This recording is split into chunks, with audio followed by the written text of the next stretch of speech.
Mga ka-safety, good morning sa inyong lahat. Nandito pala ako sa Imus, Cavite. So siya nga pala, nung unang panahon, nung panahon ng mga Kastila, may 5 silang tinatayong tulay dito sa Cavite. So isa ito sa mga tinatayo nila dito sa Cavite. Ito ay tinatawag na Puente de Isabel de Sicand. So ibig sabihin ng puente, sa Espanyol puente, sa salitang Banyaga natin ay tulay. So ito ay tinayo nung 1837. So kung napansin yung mga kasiti, ang tibay ng tulay na ito. Talagang hindi pa nasisira, marami pang dumadaan na sasakyan. So ngayon mga kasiti, susunod bibisitahin ko yung isang tulay na ginawa ng mga Kastila doon sa may Zapote. Mga ka-safety, nandito na ako ngayon sa may Zapote, sa may tinatawag na Puente de Zapote. So ito yung pangalawang tulay na pinuntahan ko na ginagawa ng mga Kastila. So itong tulay na ito, boundary ito ng sa Las Piñas at saka Bacoor. So itong papunta doon, papuntang Las Piñas, at dito yung papuntang Bacoor, Cavite. So ito po, tingnan natin yung sitwasyon ng tulay. So kung nakita nyo, ayan, may nakatira na sa ilalim. At saka napansin nyo rin yung tubig, napakarumi na ng tubig. So sa sobrang tagal na ng tulay, so nakikita nyo yung mga struktura, so talagang matibay pa. So yun, sunod pupuntahan ko yung isang tulay doon sa General Trias, Cavite. Kita-kits tayo doon. Mga ka-safety, nandito na ako ngayon sa may pangatlong tulay na ginawa ng mga Kastila noong unang panahon. So ito yung tinatawag na Puente de Castilaan.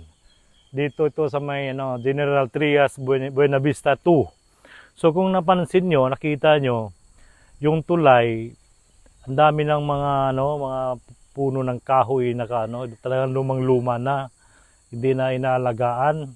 Pati doon sa baba, talagang masukal na yung damo.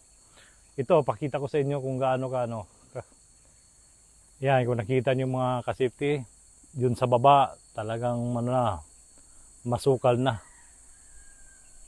Sana ito ay linisan ito ng taga rito para may kasaysayan ito may kwento ito Ayan mga kasipti, kung nakita nyo, talagang sayang. Napakaganda sana. So ito, sana malinisan ito para ito kasi ito. Kumbaga history natin ito. Sa kasaysayan natin dito sa Pilipinas. Ito ay mga tinatayo ng mga Kastila noong unang panahon pa. So kung nakita nyo mga kasipti, kung gaano kaganda. Kita ulit ako sa kabilang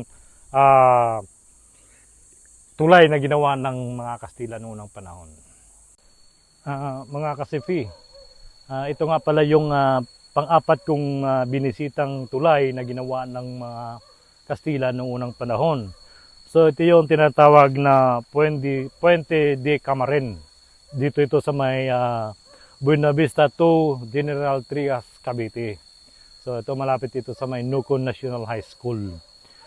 So tayo na mga ka-safety, puntahan natin, lapitan natin yung yung tulay. Ito po.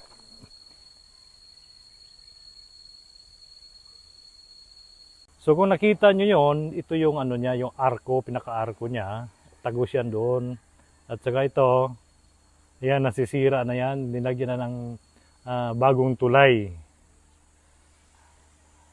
Yun yung ilog. Okay? So dalawa yan, yung isa doon, yun tagusan din ng ilog. Bali dalawang arko yan. Yung nakita nyo yung malaking punong kahoy, doon banda yung isang arko. Ito yung isang arko. Nakita nyo, ganda nito. So yun lang mga ka-safety. Kita-kits ulit tayo sa ibang pinaka-last na tulay na ginawa ng mga Kastila.